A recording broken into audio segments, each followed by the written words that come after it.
Banyak manusia, tapi ada beberapa yang dipilih Allah untuk membawa berita besar. Berita besar itu bernama Naba. Orang yang membawa berita itu disebut dengan Nabi. Di antara nabi-nabi itu ada yang diangkat Allah menjadi Rasul. Di antara Rasul-Rasul itu ada yang diangkat menjadi Ulul Azmi. Di antara Ulul Azmi itu ada satu yang diangkat menjadi pemimpin Sayyidul Awwalina wal Akhirin, makhluk yang pertama dan terakhir, menjadi pemimpin bagi seluruh umat manusia. Ana sayyidu waladi Adam, aku menjadi sayyid, pemimpin. Maka kita menyebutnya sayyidina, kita menyebutnya maulana, karena dia mengatakan man kuntu maulaku, siapa yang menjadikan aku sebagai pemimpin pelindungnya dan dia pemberi syafaat, maka kita menyebutnya syafi'una, dan kita bangga dengannya. Maka kita mengatakan zukhrina, sayyidina wa maulana wa syafi'ina wa zukhrina, dan dia penyejuk mata, penenang jiwa. Selalu kita sebut di pangkal namanya sayyidina wa maulana wa syafi'ina wa zukhrina wa qurrati a'yunina Muhammad sallallahu alaihi wasallam. Ditakdirkan Allah jarak kita dengan dia 1444 tahun. Menetes air mata darah, kita mau minta kembali mundur ke belakang, ingin makan bersamanya seperti yang dilakukan Abu Hurairah, ingin perang bersamanya seperti yang pernah dialami Khalid bin Walid, ingin hijrah bersamanya seperti yang pernah dirasakan Sayyidina Abu Bakar Siddiq, ingin meriwayatkan hadis dari rumahnya seperti yang dilakukan Anas bin Malik, ingin berperang, ingin hidup, ingin bersama seperti para sahabat as-sabiqun al-awwalun minal muhajirin wal ansar. Tapi apa mau dikata, memang sudah takdir Allah. Beginilah rupanya kenyataan. Kita hanya mendengar namanya dari para alim ulama, kita mendengar, membaca dari kitab-kitab, tidak putus harapan. Karena dia pernah mengatakan, saat melihat ada telaga berdiri di Taman Raudhah, tepat di atas mimbar, aku melihat ada telaga dan ada manusia-manusia yang minum di telaga itu. Siapa yang minum di situ la yazma'u fiha abada, dia tak akan haus untuk selamanya. Lalu kemudian sahabat bertanya, siapa yang minum di situ ya Rasulullah? Yang minum di situ ikhwani, saudara-saudaraku. Bagaimana dengan kami ya Rasulullah? Antum ashabi, kalian sahabat-sahabat. Tapi ada ikhwani, saudara-saudaraku. Siapa ikhwani itu ya Rasulullah? Amanu bi walam yarab, mereka percaya kepadaku walaupun mereka tak pernah melihat aku, mereka tak pernah berjumpa dengan aku, mereka tidak berperang bersamaku, mereka tidak makan duduk bersamaku, mereka tak pernah melihat bentuk rupa wajahku, tapi dia percaya dengan aku. Kitalah yang disebut itu. Aku rindu dengan mereka, kata Nabi sallallahu alaihi wasallam. Jangan bersedih walaupun kita tak jumpa dengannya. Dia merindukan kita, dia mendoakan kita. Ketika pecah pelipisnya, berdarah, patah giginya, datang sahabat pada saat perang Uhud. Berdoalah ya Rasulullah supaya musuh-musuhmu itu mati semuanya, seperti nabi-nabi sebelum engkau mendoakan. Ada yang mati ditelan angin puting beliung, ada yang tenggelam di Laut Merah. Berdoalah Rasulullah. Apa kata baginda? Biarlah doa itu kusimpan, syafaatan li ummati yaumal qiyamah, untuk orang yang hidup sesudah aku nanti di akhir zaman. Begitu sayangnya dia kepada kita. Apa yang pernah kita balaskan atas budi baiknya? Dia tidak minta apapun dari kita, dia hanya minta supaya kita baik dan soleh. Itu pun tak ada untungnya bagi dia, karena dia pemimpin para nabi dan rasul. Berkumpul semua nabi-nabi, dialah imamnya pada saat Isra dan Mi'raj di Baitul Maqdis. Tak terbuka pintu surga sebelum dia masuk ke dalamnya. Tidak ada yang berani menghadap Allah di antara nabi-nabi sebelum sebelum dia yang berani menghadap sehingga diputuskan perkara di padang mahsyar, kita menjadi umatnya suatu kehormatan. Andai Nabi Musa hidup, Nabi Musa ingin menjadi umat Nabi Muhammad sallallahu alaihi wasallam. Sebelum hari kiamat tiba, Nabi Isa akan datang dan Nabi Isa ikut menjadi umat Nabi Muhammad, menjalankan syariat Nabi Muhammad sallallahu alaihi wasallam. Jangan bersedih, jangan berkecil hati. Walaupun tak berjumpa dengannya, kita dapat memperbanyak solawat kepadanya, khusus pada hari Jumat. Inna salatakum ma'rudatun alayya, solawat kamu dibawa kepadaku. Kata sahabat, bagaimana mungkin solawat kami dibawa kepadamu padahal engkau sudah mati di dalam tanah, dimakan cacing tanah? Nabi menjawab, innallaha harramal arda ajsadal anbiya. Allah mengharamkan tanah memakan jasad para nabi, dan tanah tak memakan tubuh jasad Nabi Muhammad sallallahu alaihi wasallam. Dia hidup di alam barzakh. Itulah mengapa kita mengucapkan salam dalam sholat kita. Ratusan ribu pulau jarak antara kita dengan kuburnya, kita tetap mengatakan assalamu alaika ayyuhan nabiyyu wa rahmatullahi wa barakatuh. Seakan-akan kita berhadap-hadapan dengannya, berhadapan saat tahajud malam, berhadapan saat awal hari subuh, berhadapan saat matahari naik duha, berhadapan saat matahari tergelincir zuhur, berhadapan saat matahari redup asar, berhadapan saat matahari tenggelam maghrib, berhadapan saat sempurna malam isya. Sebelum tidur bersolawat, berharap-harap dapat berjumpa dengannya walaupun hanya dalam mimpi. Tapi layakkah mata kita yang banyak dosa itu melihat wajahnya yang penuh dengan cahaya kemuliaan? Mata kami terlalu hina ya Rasulullah. Tapi putus harap tak boleh ada pada hamba Allah yang beriman. Lepas satu pegangan tak berjumpa dengan Sayyidul Anbiya wal Mursalin, masih ada satu Sayyid lagi. Dia adalah Sayyidul Bilad. Banyak permukaan bumi, tapi ada satu bumi yang sangat mulia. Kalau kita sholat di atas tanah itu sama dengan 100.000 rakaat di tanah yang lain. Dia adalah Sayyidul Bilad, Makkah Al-Mukarramah. Dari Makkah ke Hudaybiyah 20 km, dari Makkah ke Padang Arafah 22 km, panjangnya hanya 42 km. Manusia yang ingin datang ke sana, min kulli fajjin amiq, dari lembah yang sangat dalam, sampai musimnya pada tanggal 8 Zulhijjah, 9 Zulhijjah mereka berkumpul di Padang Arafah. Tanggal 10 mereka bertolak menuju Musdalifah dan Mina, melontar jumrah tanggal 10, 11, 12 dan 13. 4,7 juta umat manusia berkumpul di tempat yang sama. Apa yang akan terjadi tahun ini? 1 miliar orang-orang kaya mempersiapkan uang agar dapat datang ke negeri itu. Betapa tidak adilnya Allah, seandainya yang bisa sampai hanya orang-orang yang punya uang saja, maka kemuliaan tidak hanya bagi mereka yang punya uang. Mereka yang uangnya banyak, silakanlah datang ke Sayyidul Bilad, negeri yang paling dimuliakan Allah Subhanahu wa taala. Nabi Ibrahim berhijrah ke sana. Sayyidina wa Maulana Muhammad sallallahu alaihi wasallam dilahirkan, dibesarkan, dikucilkan, terusir dan kembali ke kota Makkah Al-Mukarramah pada tahun 8 Hijrah. Fathu Makkah, pembebasan kota Makkah.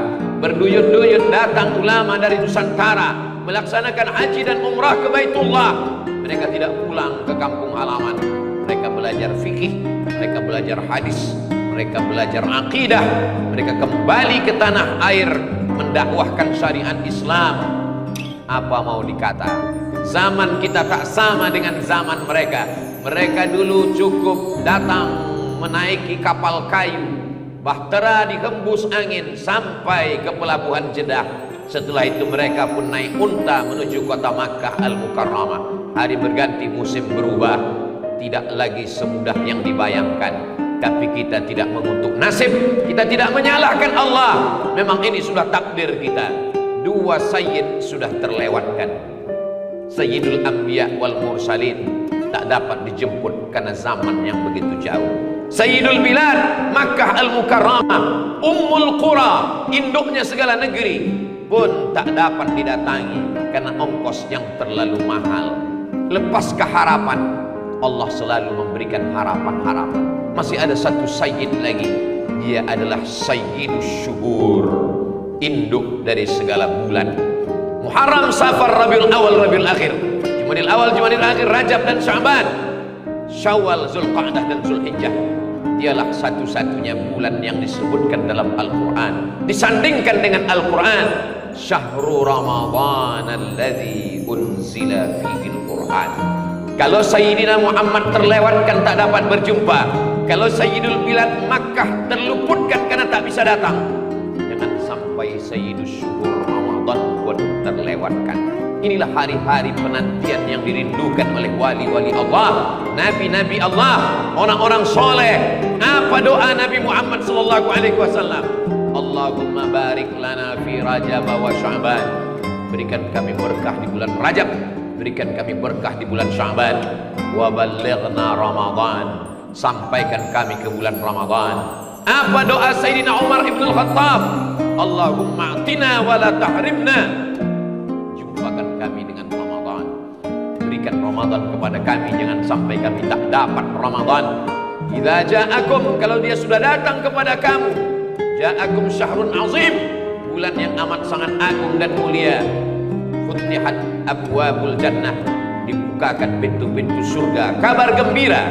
Wa ghulliqat abwabun nar, ditutupkan pintu-pintu neraka, kabar gembira bagi orang beriman. Wa suffidat asyayatin, setan-setan dibelenggu karena kekuatan iman orang yang berpuasa. Makanannya halal, dia tidak makan. Minumannya halal, dia tidak minum. Istrinya halal, bisa dia tahan. Maka seakan-akan setan terbelenggu dengan kuatnya iman orang yang berpuasa. Jangan sampai sayyid yang ketiga ini melewati kita. Sayyidul Anbiya wal Mursalin sudah berlalu, Sayyidul Bilad sudah terlewatkan. Tinggal satu harapan, Sayyidus Syuhur, bulan suci Ramadan. Kalaupun itu lewat juga, apalagi yang bisa kita jadikan bekal menghadap Allah Subhanahu wa ta'ala. Nanti kedatangannya, orang beriman meneteskan air mata, membayangkan berapa banyak orang yang 1443 yang lalu masih hidup, sama usia, bentuk tubuh, kesehatannya, tapi kenapa kita masih hidup sampai hari ini? Mengapa Allah mencabut nyawa mereka?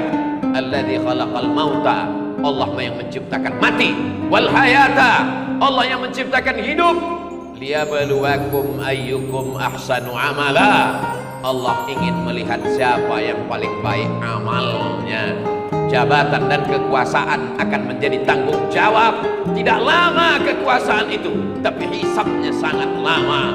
Harta akan dituntut di hadapan Allah. Yang menjadi bekal menghadap Allah, amal saleh. Kalau sempat kekuasaan dipakai menolong agama Allah, kalau sempat harta dipakai berwakaf, berinfak, bersedekah, itulah menjadi penolong di hadapan Allah. Jangan sampai Sayyidus Syuhur, bulan Ramadan, terlewatkan.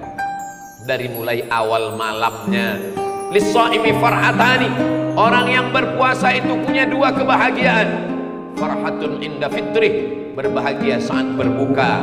Farhatun inda liqa'i rabbih, berbahagia saat berjumpa dengan Allah Subhanahu wa ta'ala. Mengapa mereka berbahagia saat berbuka? Kalau masalah makan, di luar Ramadan pun orang makan. Kenapa saat berbuka dia bahagia? Karena itulah saat-saat mustajab doa. Setengah jam sebelum kumandang azan berkumandang, jangan tinggalkan rumah, duduklah di rumah. Ajak anak-anak untuk membaca Quran, membaca zikir petang, berawal dari surat Al-Fatihah, surat Al-Ikhlas, Al-Falaq, lalu kemudian dilanjutkan dengan An-Nas, pangkal Al-Baqarah sampai wa ulaika humul muflihun. Ayat kursi dan ujung Al-Baqarah, lillahi ma fis samawati, sampai khatam ujung Al-Baqarah. Ajak mereka berzikir, afdalul dzikri fa'lam annahu la ilaha illallah. Hadiahkan pahalanya kepada almarhum almarhumah. Mengingatkan mereka nanti 20 tahun akan datang akan melakukan perbuatan yang sama. Dulu ayahku duduk menjelang buka puasa, dulu emakku mengatakan duduklah nak, berdoa sejenak saat waktu terkabulnya doa. sampai waktu azan datang. Zahabadz zama'u, haus sudah hilang. Wa batallatil uruqu, urat-urat yang kering sudah basah. Wa sabatal ajru, insyaallah balasan sudah ditetapkan Allah Subhanahu wa taala. Kalau makanan itu lalu ke tenggorokan orang yang kenyang, biasa saja. Tapi ketika dia lewat di tenggorokan orang yang lapar, maka saat itu menetes air matanya berdoa. Man yassara an mu'sirin, siapa yang memudahkan urusan orang beriman, yassarallahu anhu yaumal qiyamah, dimudahkan Allah pula urusannya pada hari kiamat. Man farraja an muslimin kurbatan min kurabid dunya, siapa yang melepaskan kesulitan kelaparan saudaranya, farrajallahu anhu kurbatan min kurabi yaumil qiyamah, dilepaskan Allah dia dari segala kesulitan hari kiamat. Belikan makanan saudara-saudara yang kurang mampu, berbagi saat sama-sama lapar, merasakan haus. Begitulah orang-orang beriman di hadapan Allah. La yu'minu ahadukum, kamu tidak beriman hatta yuhibba li akhi, sampai kau sayang kepada saudaramu ma yuhibbu li nafsih. Nikmati malam-malam Ramadan dengan qiyamul lail, qiyam, tegak, tidak tidur, tidak menempelkan tulang belakang ke atas kasur, diisi dengan tarawih, tentu saja sholat isya berjamaah, dilanjutkan dengan witir, pulang ke rumah tidur sejenak, hanya memberikan hak mata, di tengah malam terjaga, lanjutkan dengan sholat sunat wudhu, diteruskan dengan sholat sunat taubat, diteruskan dengan sholat sunat tahajud. Allah tidak minta semua waktu. Wa minal laili, dari sebahagian malam, fatahajjat, lawanlah kantukmu, lawanlah tidurmu, nafilatan lak, sebagai amal tambahan, asa ayyab'atsaka rabbuka maqaman mahmuda. Mudah-mudahan dengan itu Allah menempatkan engkau di tempat yang terpuji. Lalu kemudian waktu yang paling mulia pun datang. Tasahharu, bersahurlah. Fa inna fis sahuri barakah, sesungguhnya di dalam sahur itu ada keberkahan. Andai tidak mau makan, tetap bangun. Jur'atan minal ma', seteguk air pun jadilah. Substansinya bukan makan dan minum, substansinya adalah membiasakan untuk bangun malam. Yang selama ini sibuk dengan hiruk pikuk dunia, tafakkaru sa'atan, berpikir, bertafakkur sesaat. Apa kata Abu Darda? At-tafakkur sa'ah khairun min qiyami lailah, merenung sejenak di tengah malam. Aku datang dari mana, sedang di mana, akan kemana, apa yang akan aku bawa, apakah anak istri ini akan mengirimkan doa atau tidak. Meleleh air mata karena takut kepada Allah. Ainani, dua bola mata, la yamassuhuman nar, tak akan tersentuh api neraka.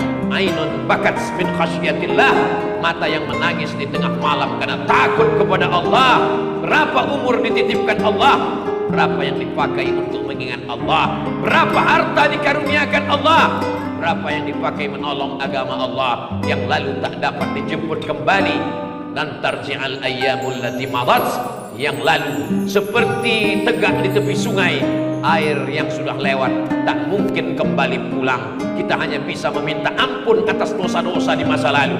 Kapan di antara waktu Ramadan itu paling baik beristighfar?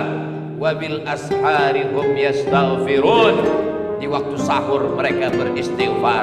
Ramadan memang bulan banyak amal ibadah, tapi setan-setan dalam bentuk televisi, sinetron merusak, menghabiskan waktu umat Islam.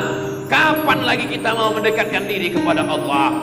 Tontonlah yang bisa dijadikan tuntunan. Ingatlah, andai ini Ramadan terakhir. Apa kata Nabi? Shallu sholatal muwaddi'. Kalau kau sholatlah seakan-akan itu sholat terakhir, maka kau akan khusyuk, seakan-akan ini adalah Jumat yang terakhir, seakan-akan ini adalah Ramadan yang terakhir. Maka tak ada yang sia-sia sampai akhirnya azan subuh berkumandang. Jangan tinggalkan sholat subuh berjamaah. Allah bisa karena biasa. 30 subuh berjamaah, 30 tarawih berjamaah, 10 i'tikaf bermalam di dalam masjid, maka kaki sudah terikat. Rajulun qalbuhu mu'allaqun fil masajid, orang yang hatinya terikat, tergantung di masjid. Siang Ramadan diisi dengan siam, bermakna imsak, menahan tenggorokan makanan, tidak ada yang lalu, menahan mata tak melihat yang haram, menahan pikiran dari segala bisikan kejahatan, menahan tangan kaki, menahan selera, menahan hawa nafsu. Sampai ketika ada orang memancing-mancing, dia akan berkata, inni shaim, aku takut kepada Allah. Jangan ada satu waktu pun yang kosong daripada ibadah. Kalau bergerak, geraknya zikir. Kalau diam, diamnya fikir. Kalau dia makan, makannya juga ibadah. Liyuqima sulbahu, karena makannya itu untuk menegakkan tulang belakangnya. Makan sahurnya menegakkan tulang belakang di waktu siang. Makan berbukanya menegakkan tulang belakang di waktu malam. Diawali dengan sholat tarawih, tahajud, dan witir. Kalau dia tertidur, tidurnya pun memberikan hak mata, bukan melebihkan dari yang semestinya. Itu sajalah lagi yang dapat dijadikan bekal menghadap Allah Subhanahu wa ta'ala. Isma syi'ta, hidup sesuka hatimu. Silakan Ramadan kau sia-siakan. Fa innaka mayyit, kau akan mati, kau akan masuk ke liang lahat. Istrimu tinggal, anakmu belum tentu ingat, jabatanmu melayang, hartamu hilang.